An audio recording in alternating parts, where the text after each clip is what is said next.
আজকে আমরা যাচ্ছি শ্রী শ্রী সন্ন্যাসী মাতা বামনবুড়ি মন্দিরে পুজো দিতে, যেখানে প্রত্যেক বছর হাজারো হাজারো লোক হয়, কিন্তু এখন মন্দির ফাঁকা থাকবে কারণ আজকে এটা মেন বড় পুজো নয়। আমি আর আমার ভাইপো বেরিয়ে গেছি, আমার ভাইপো পুজো দিতে যাচ্ছে, আমি তার সঙ্গে আছি।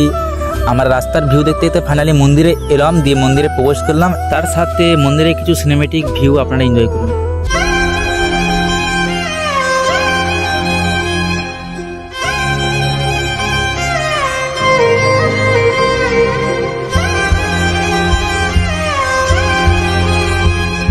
পুজো দেওয়ার পর আমরা প্রসাদ খেলাম, তারপর আমরা দিদি বাড়ির উদ্দেশ্যে রওনা দিলাম মন্দির থেকে।